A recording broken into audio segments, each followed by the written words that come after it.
Good morning, everybody. In this video, I'm going to take you all through my top 8 tips that I can give you to help get your mowing business or mowing and garden business up and running. So let's get into it.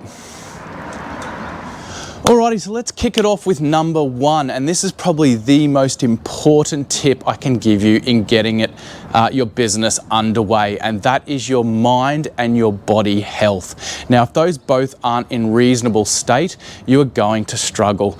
Having a business wants a lot of your time and a lot, of course, your physical energy in doing this sort of job.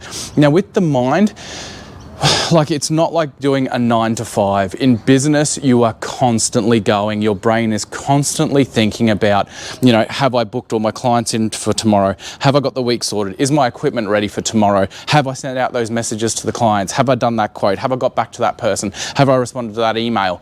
There's a lot of things that go on. So having a business is definitely not a 9 to 5. You don't switch off once you've done your lawns for the day and come home. You don't just shut the keys off, get out of the car, and that's it. Your mind then still is going on to, okay, got to get stuff ready for tomorrow, got to touch base with those clients, etc., etc. So be prepared that when you kick off your business, you're going to be thinking about things all the time, especially when you're new in the game and you don't have as much knowledge yet. Then you're going to your brain's going to be going over and over and over, even up to the point where you're going to sleep. And it happens to me as well when things are full on, flat out in the growing season. You are falling asleep, or sometimes having trouble falling asleep, thinking about all the things. And then, of course, there's all the stresses that come with running your own business.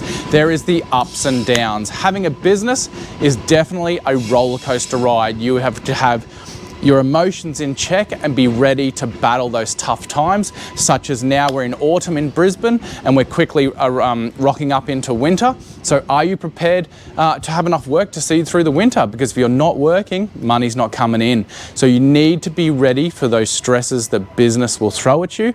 And sometimes you will have, little night's sleep where you'll be stressing about a job or something like that. Or maybe you're in a bit of a back and forth with a client about a price, or they're unhappy about a job, and that's stressing you out and keeping you awake at night. So be prepared for those mental challenges as you go ahead in business. But don't get me wrong, battle them, get into them. Don't turn to alcohol to be on top of them. Don't turn to drugs, don't turn to anything like that. Just try and keep a healthy state of mind, take the challenges on board and accept those challenges front on, and you will come out a stronger mentally business person in the end. So that's the mind side of things. Now with the body, this is a physical job. Now, the one thing I can probably tell you, if you've never done trade work or labor work before and you're leaving, say, an office job you've done for years to start your own business, be prepared for your body to be sore. The biggest thing probably I've heard over the years is vibrations. That's probably going to be the biggest physical thing you are going to have to battle. You are holding vibrating equipment all the day, all the time, day in, day out, apart from whenever you're in the vehicle moving between jobs. But when you are whipping's probably the most common tool that will give you the issue. You're holding something that's vibrating all the time, and those over time you will find your hands, especially if you're new in the game, your hands at the end of the day will be very sore, even up to your forearms, even your shoulder. Now, the other tip along with the physical side of things I can give you, make sure you are stocked up in your car with good food to eat throughout the day. In the growing periods, you are go, go, go. So you need to make sure you're getting the right intake with protein and everything to make sure your body is withstanding the day's work. And it's not even in summer that you'll go, go, go with lawns. There's the heat and the stress of the heat on your body as well. So bear that in mind.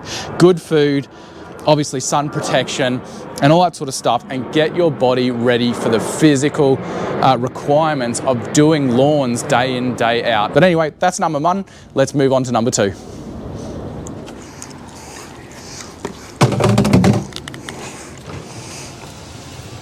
All right, so the next one I would say is get educated. Now, that again is the next step in moving towards a successful mowing or gardening business. Get educated. We are thankfully living in a world where there are so many platforms for free education. Even the one you're getting right now, YouTube from me, free. You're not having to pay for this. And like I mentioned, when you are educated and you know your stuff, then that is going to resemble on how you come across to new clients and you know what you are talking about. So that is number 2 and probably the next most important thing on creating a lawn and garden business. Get yourself educated.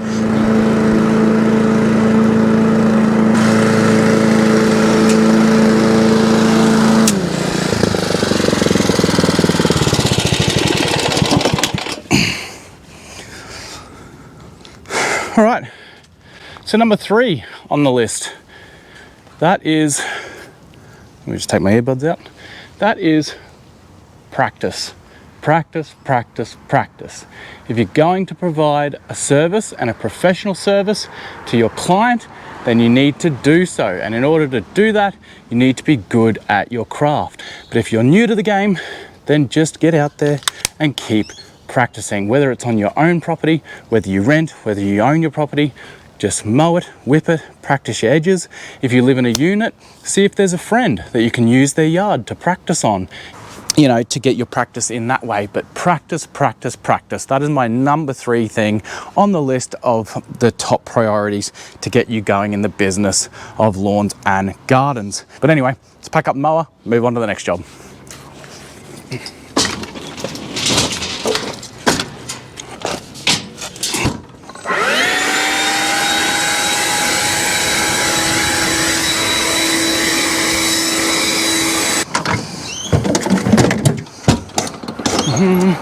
The other thing I forgot to mention was when you practice as well, you get good at what you do. And when you get good at what you do, that means you're able to do it faster. Big thing is once you practice, you get better at what you do and you're able to move through your properties much faster, which means more jobs done in the day, you know, more money in your pocket, because we are not paid on our time, we're paid on the job. So keep that in mind so you can bang out your jobs quicker and get more jobs during the day, which means more incoming money, you know, which just means good for business. But anyway, that's it. Practice, practice, practice. I think we're about to get some rain, so I'm going to move on to the next job. All right, see you at number 4. All right, everybody, so the next one on the list is pricing.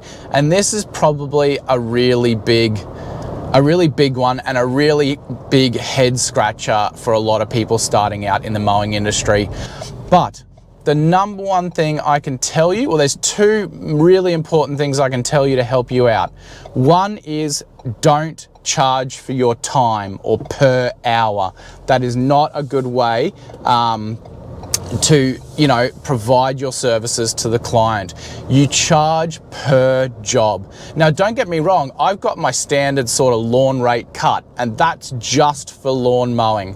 But anything else, I charge and I quote to do the job. Now, don't get me wrong, if you've got a client who's coming on board and they have hedges, they have mowing to do, etc., then you can maybe work some sort of deal to do both and have the whole package. You might be able to include fertilizing, tidying up the gardens, etc. You might be able to include that in a package deal to get the client on board. But at the end of the day, don't charge for your time. You charge for the job you are doing. So that's my first one. So my second best tip is write down, start a spreadsheet of your outgoings. Write down, okay, I've got insurance for this, I've got insurance for that, I've got my liability insurance, I've got my finance repayments to make on if anything you've financed.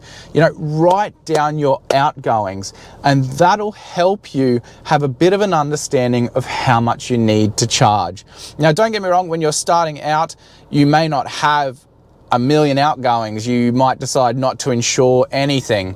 You might not, like, it's difficult because you might not have the money coming in to afford to insure your equipment, your trailer, your your vehicle, all that sort of stuff. But yeah, so that is my second best tip in pricing. Work out your outgoings, your running costs of the business, and that'll give you an idea on how much you need to charge. Then of course you add more on top of that because you need to make money. You know, you need to make a profit. So then add on top of that what you'd like to make in profit and where you are comfortable charging at. But yeah, so that's my two things for pricing. But anyway, that's pricing. I hope it has helped you out. Oh, crikey.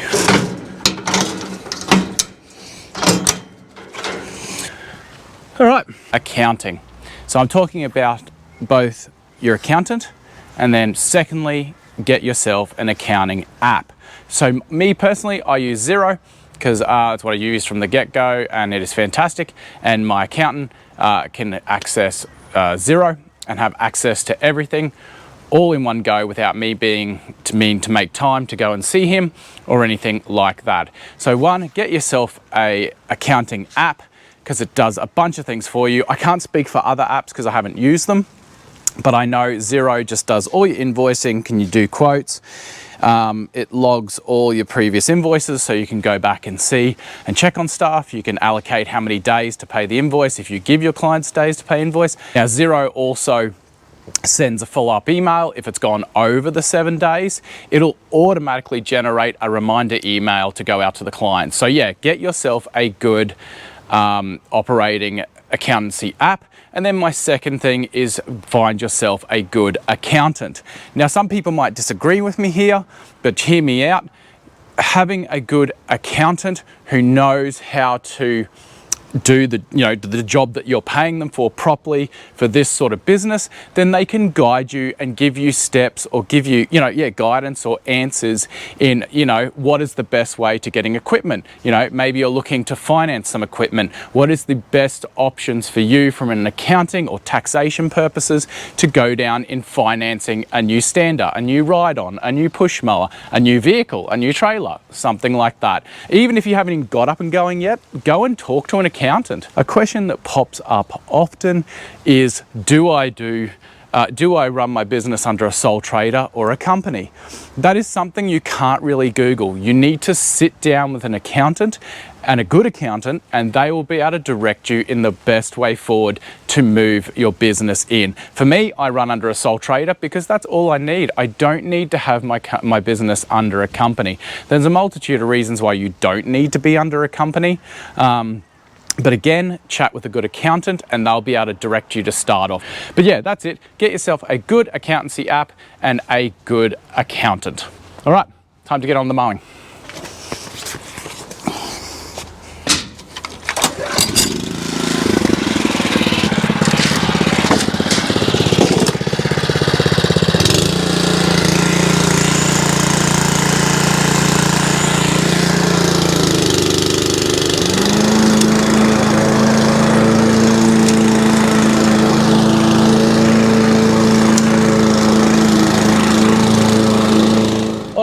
Now, of course, doing this job, you need equipment. You just need the basics to start out. You need a mower, you need a blower, and you need a whipper.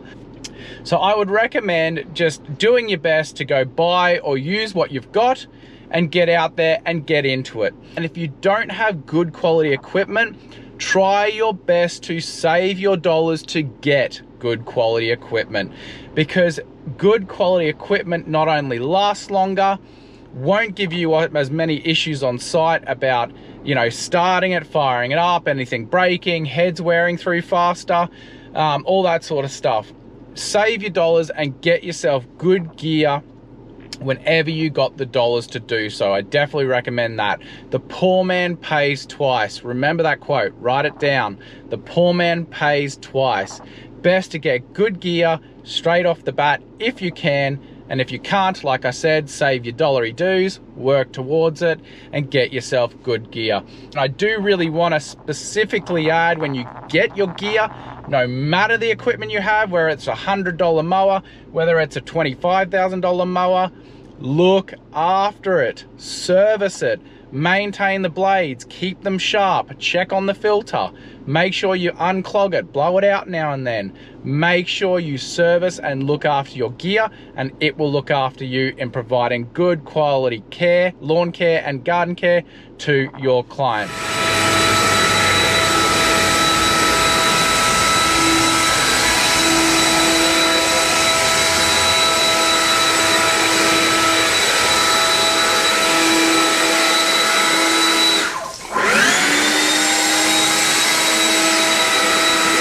All right, so your vehicle. Now, this is kind of part of equipment, I guess, because your vehicle is part of your equipment in doing your job with the business. So when it comes to your vehicle, there is no one thing fits everybody. Like, it doesn't matter on the vehicle you have, so long as you're able to carry the gear you need to carry in order to carry out, that's a lot of carries, to do your work. And that's all that matters. A few people often ask me, and ever since I've purchased my new work ute, if you missed that collection video of my new work ute, I'll leave it up on the screen here and you can click on that. It'll take you through to that video, or wait till the end of this one because you don't want to miss this video. Wait till the end, go back onto the channel and you can see the collection date of my new work ute. But anyway, I get often asked, do you need a ute? No, you definitely don't. You just need, as I mentioned, the vehicle that will carry your equipment in order for you to do your job. You need to, at the end of the day, buy the right vehicle for you. It's a personal thing. Now, people often ask, hey, why did you get, a dual cab ute as your work vehicle when you've got options like a van, a truck, a single cab ute? But the dual cab work ute, at the end of the day, when I looked at all my options, it suited my personal preference, both for family, because I wanted to use mine as a family vehicle, going away, doing some off-roading if we go down that track, pardon the pun. And then also, yeah, it was our weekend family vehicle, but also my work vehicle. And I also wanted to just ride in something comfortable. I've worked my ass off for a long time. I've built the business to a point where I can afford to buy myself and the family, something nice to work in. So I went ahead and I did that. But that was my personal preference in my life. So you go out and you buy, one, what you can afford, and two, what suits your personal life. Maybe a van setup is for you. I see a lot of contractors moving to vans, and I get it. That's a good option. You have this big, secure, lockable space to put all your gear away. You can build shelving in it, racking systems. You can get, I've seen standers in the back of them.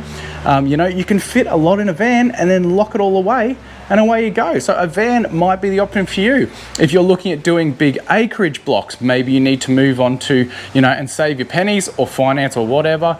A truck, maybe you need a Suzu bed truck, which I looked at. I looked at the Suzu, I can't remember specifically what they're called, but the small little trucks for them as well. Great value for money, and they might suit you better for that sort of option in carrying your ride-on, or if you've got two ride-ons or zero turns, etc.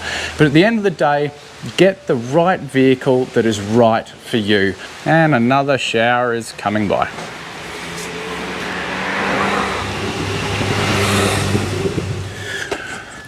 All right, everybody, so number 7 on my tips for getting your lawn mowing business up and running is advertisement. Another key part of getting your business out to the masses.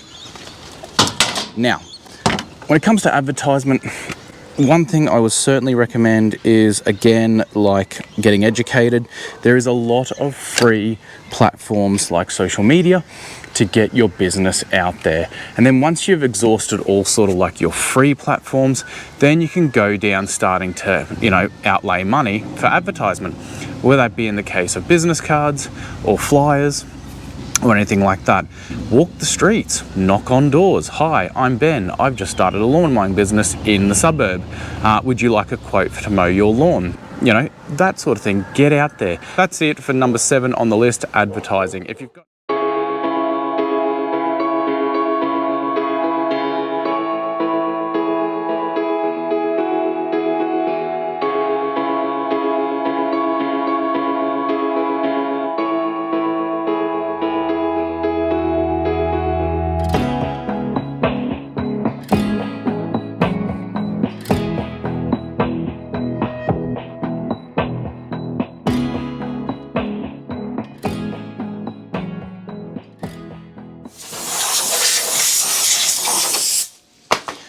All right, everybody, well, that's a wrap on the video. I hope you found my 8 tips somewhat helpful in getting you started in your mowing business and establishing it in the area. But let me just say, having a business is a journey. It's a roller coaster, but stay on the road, and congrats to you for taking the big step in starting your own business. It can be a scary one, but just jump and get into it, and you will learn as you go. It is a learning road. Now, if you have anything to add, please put in the comments below for everyone to read and learn from.